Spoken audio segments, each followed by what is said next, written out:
tudo bom? Vamos tirar o som. Olá, bem-vindos a essa live. A nossa live de hoje é uma live onde a gente vai conversar a respeito de hiperacusia. Então você vai me contar aí se você tem hiperacusia ou se suspeita que tem hiperacusia. Eu vou te mostrar nessa live quais são as possíveis sensações de alguém que tem hiperacusia e como que a gente diagnostica, como é que a gente diferencia de outras sensibilidades a sons, como a gente trata a hiperacusia. Então a gente vai conversar um pouquinho a respeito disso, tá? Então essa é uma live onde a gente vai tratar dessa sensibilidade a som. A gente tem outras sensibilidades a sons, mas a hiperacusia é uma das sensibilidades a sons que, apesar desse nome que chama hiperacusia, que dá uma sensação de que eu tenho uma master audição, uma audição, né, fora do normal, uma super audição, na verdade não é isso. Na verdade, as pessoas que têm hiperacusia, elas podem inclusive ter perda de audição, né? Não necessariamente têm audição normal, mas podem ter audição normal, mas elas têm uma sensibilidade aumentada. Eu vou explicar um pouquinho para vocês. Então, o que significa esse termo hiperacusia? Quer dizer que quando um som, ele tem um volume ali que para todo mundo está um volume normal, confortável, para a pessoa que tem hiperacusia, aquele som parece muito forte, muito alto. Então, sons de média ou até forte intensidade disparam se esse som fosse algo perigoso, algo ruim. Então, o corpo responde como se ele tivesse esse mecanismo que a gente sempre fala nas lives sobre o mecanismo de luta e fuga, que é um mecanismo primitivo em que o corpo, quando ele se depara, né, o cérebro, quando ele se depara com alguma coisa que possa ser perigosa para ele, ele ativa esse mecanismo de luta e fuga. E isso acontece em função dessa sensibilização que tem lá na via auditiva, esse mecanismo é ativado. Então as pessoas sentem como se elas estivessem em alguma situação de desconforto, tá? Aí, os estudos, eles têm prevalências e eles têm estimativas muito diferentes, tá? Então, para ter uma ideia para vocês, tem estudos dizendo que uma em cada 50 mil pessoas tem hiperacusia. E tem estudos da Polônia e da Suécia que referem que em torno de 9 a 17% da população tem hiperacusia. Já nos Estados Unidos, o último estudo deu ali uma prevalência em torno de 6% da população com essa sensibilidade a som, né? Potencialmente hiperacusia. A gente sabe que em torno de 1/3 das pessoas que têm zumbido tem também associado a hiperacusia. Então ela pode vir sim combinada com zumbido. Aí a gente já tem aí uma ideia que é importante a gente memorizar, porque isso pode realmente acontecer. Tá? Ela é uma diminuição da tolerância a sons. Então os sons que a gente entende como confortáveis, nós que não temos hiperacusia, para essas pessoas são sentidos como desconfortáveis.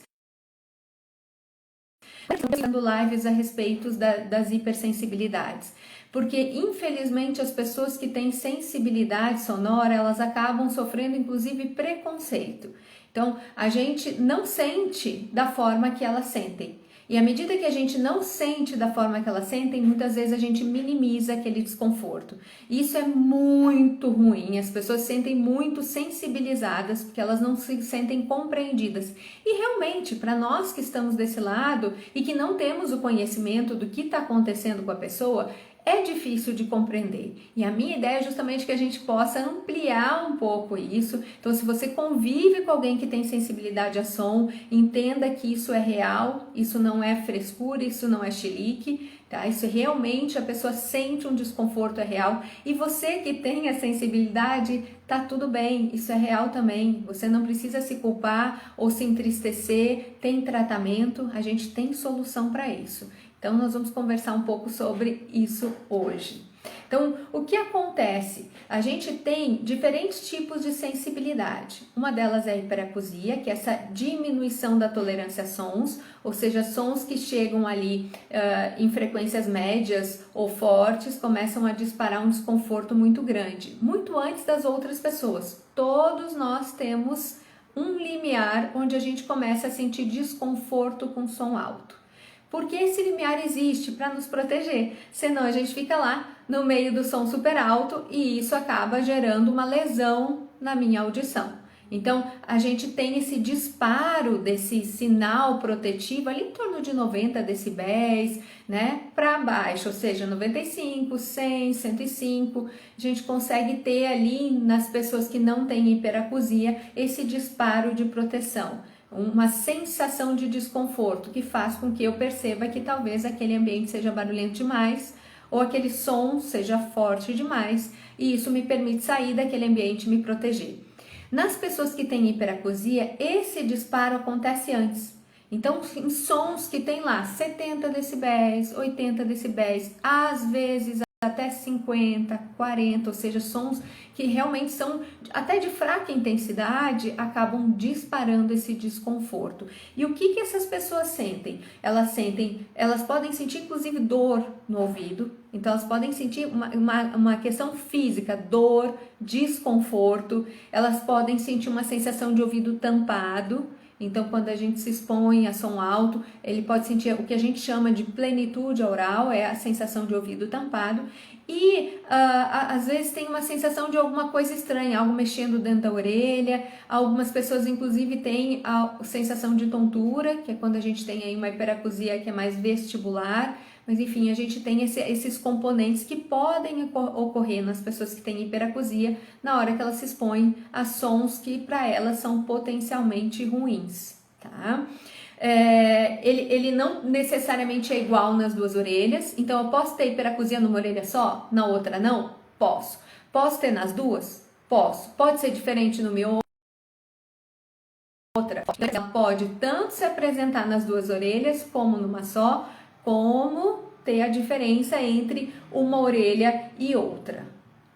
E ela tem que ser diferenciada de outras sensibilidades, como, por exemplo, a misofonia e a fonofobia. A misofonia a gente já fez algumas lives, né, alguns vídeos a respeito de misofonia, mas eu vou lembrar aqui para quem não assistiu, a misofonia ela é um tipo de sensibilidade, um tipo de desconforto com sons, mas sons específicos. Então, desconforto com os sons da mastigação.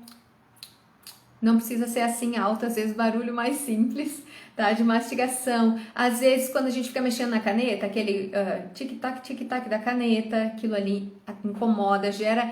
E as pessoas que têm misofonia, elas sentem, às vezes, até raiva, ódio, tem vontade de ir lá e fazer algum movimento para que interrompa esse som. É uma condição da via límbica do sistema emocional, ligado, lógico, às questões auditivas, mas ela tem uma via muito mais do sistema límbico, a gente tem que focar nisso na hora de tratar. Diferente da hiperacusia. A hiperacusia é uma sensibilidade da via auditiva, então a via auditiva fica sensível a sons. Sempre tem, tudo que a gente falar de via auditiva, a gente sempre vai falar do sistema límbico junto, ou das relações emocionais, dos significados dos sons. Por quê? Porque a via emocional dá o significado do som. Então, a via emocional participa no processo, sim, mas a sensibilidade está ocorrendo lá na via auditiva. E aí, é lá que eu tenho que focar na hora que eu vou tratar.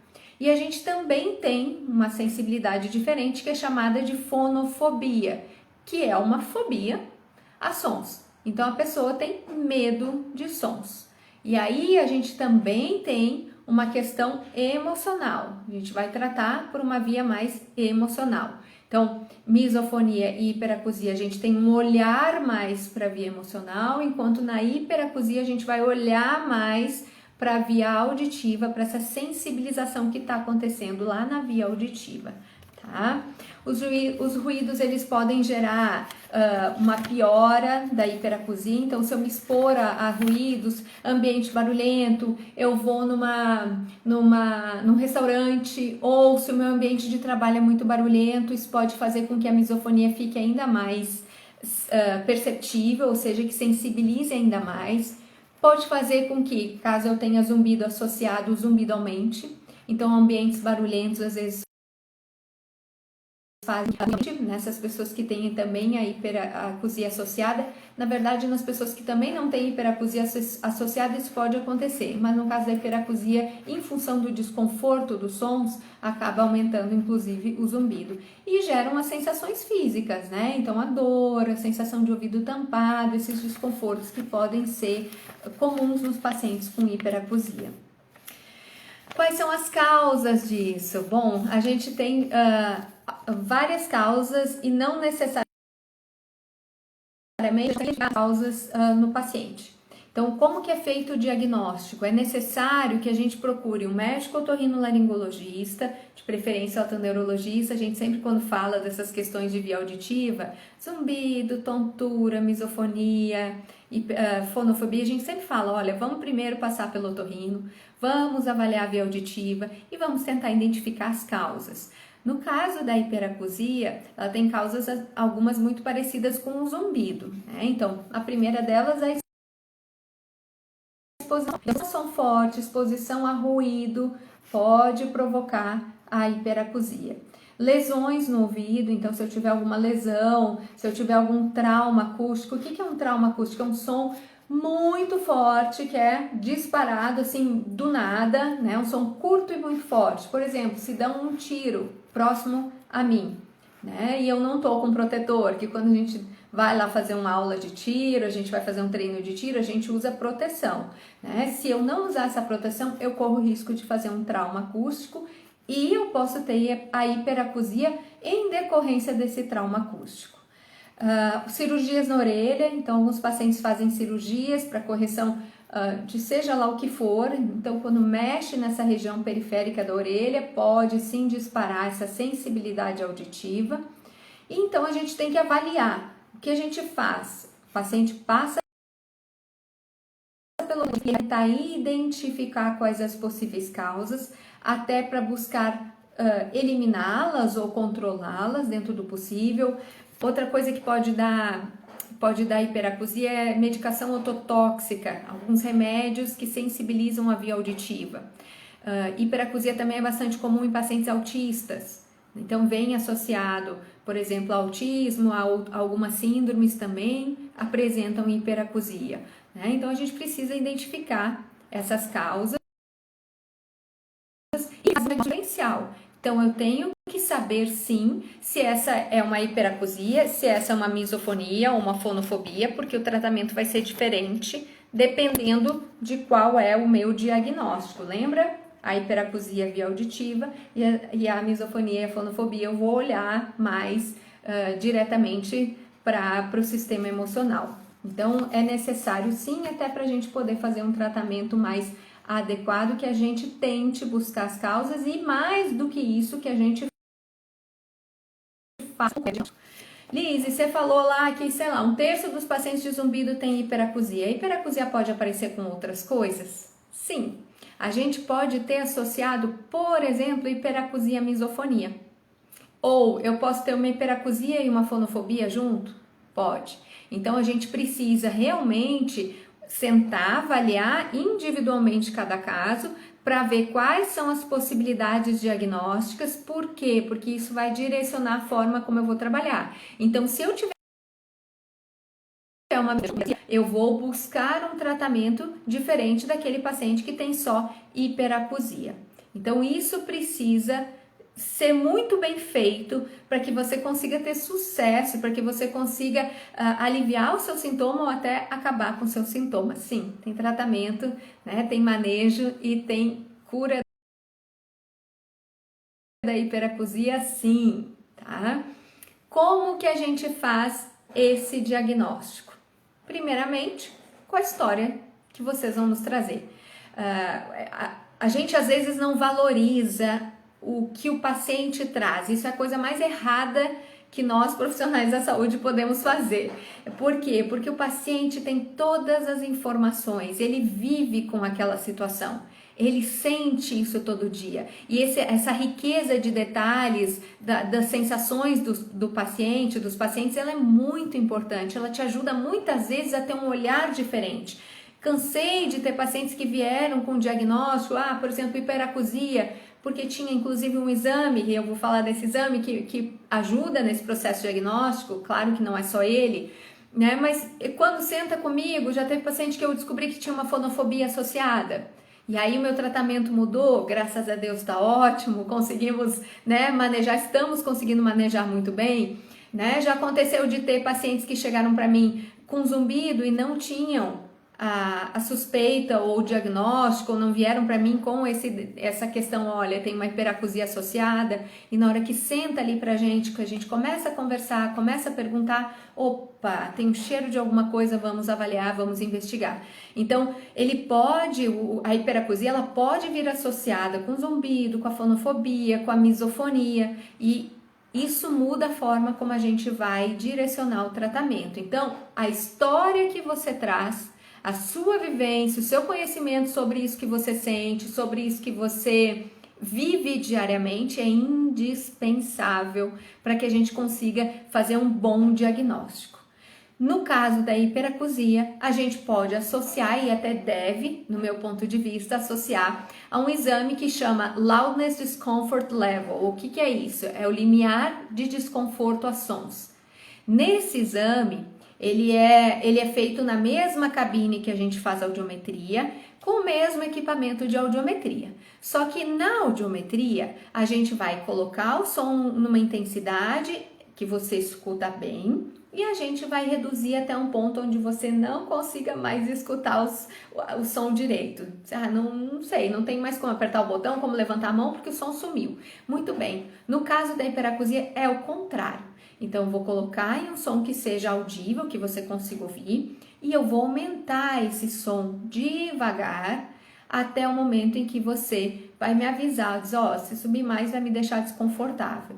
E aí a gente vai fazendo frequência por frequência este ponto onde a gente pode disparar aí o desconforto. E aí a gente tem a noção daquilo que eu falei para vocês, né, que dentro, segundo as pesquisas, a gente considera dentro de normalidade, uma sensibilidade normal para sons a partir de 90 decibéis, né, 95, 100, 105, mas se isso ocorrer antes e pode ocorrer de forma diferente, então eu posso aqui estar dentro da normalidade para o desconforto para sons graves, por exemplo, sons grossos, e eu posso ter os sons agudos me gerando desconforto com sons de intensidade menor, de volume menor. Pode.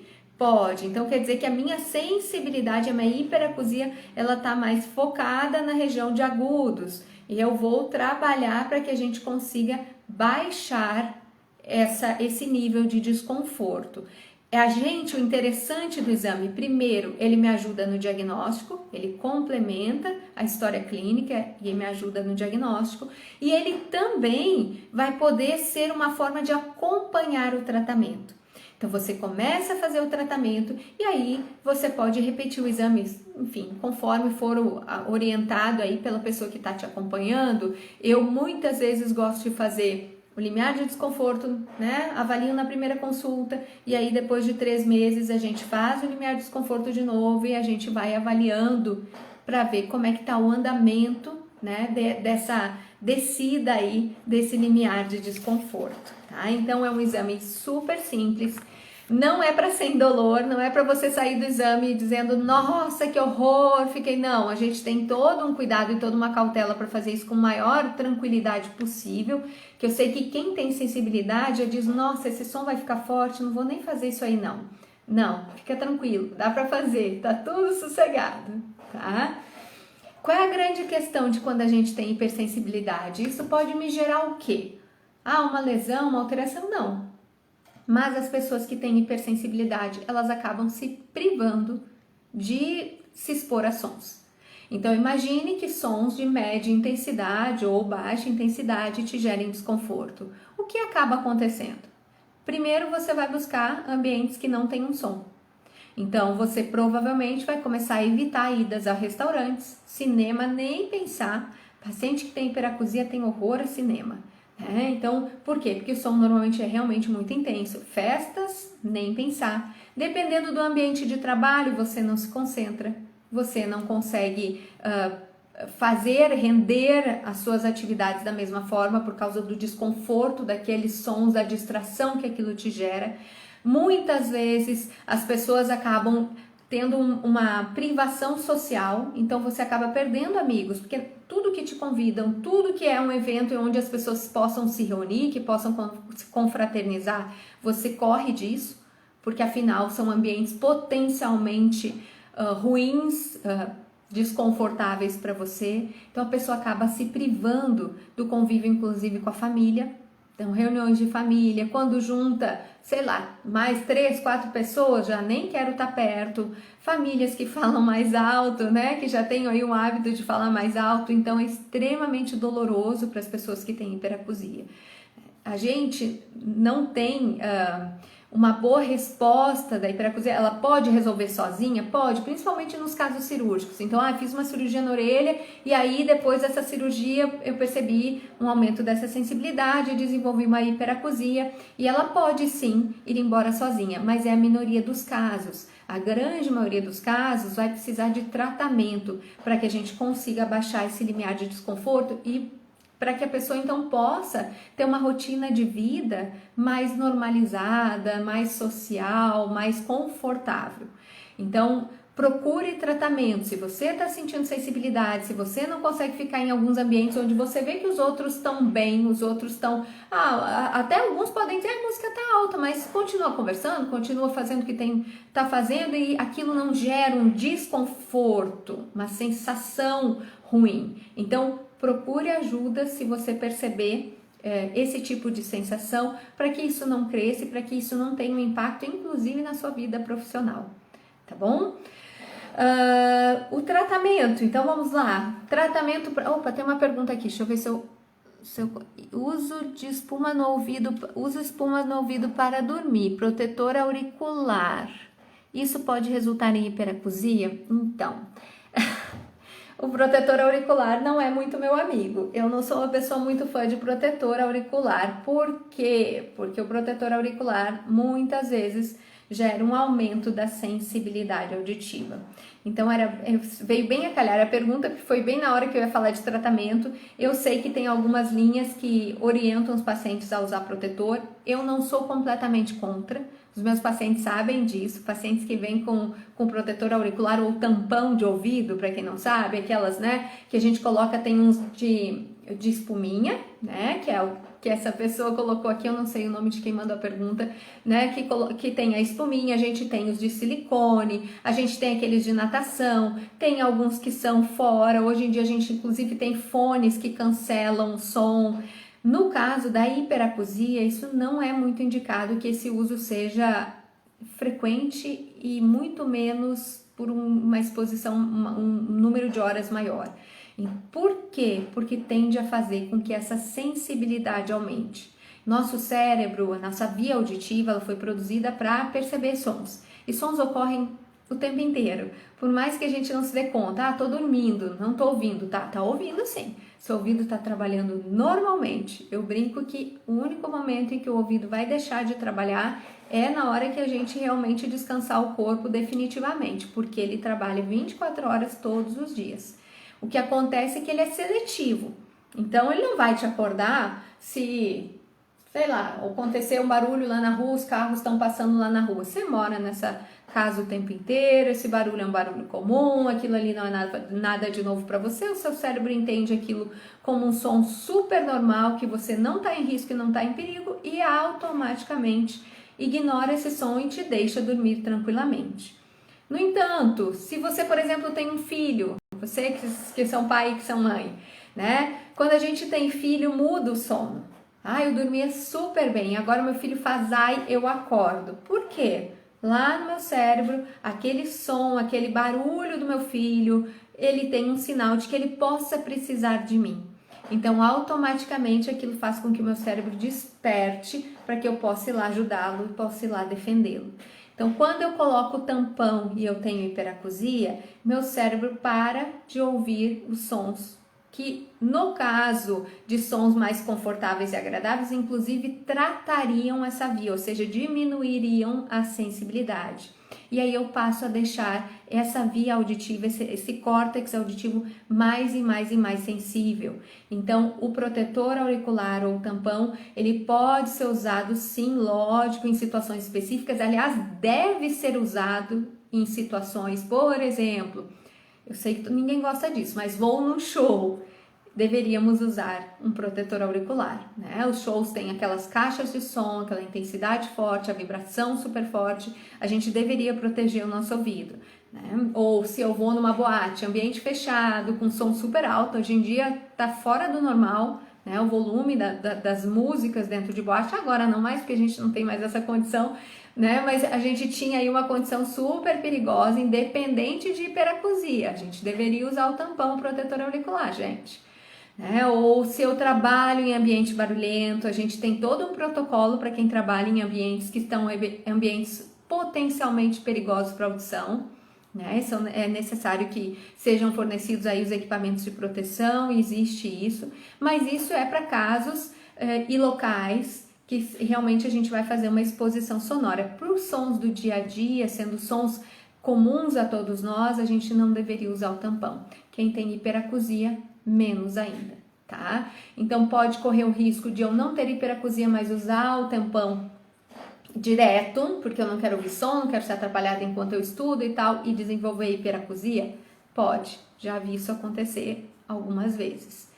E quem tem hiperacusia vai acabar sentindo mais e mais sensibilidade se manter o uso do protetor auricular, do tampão, de forma contínua. Então, cuidado com o tampão.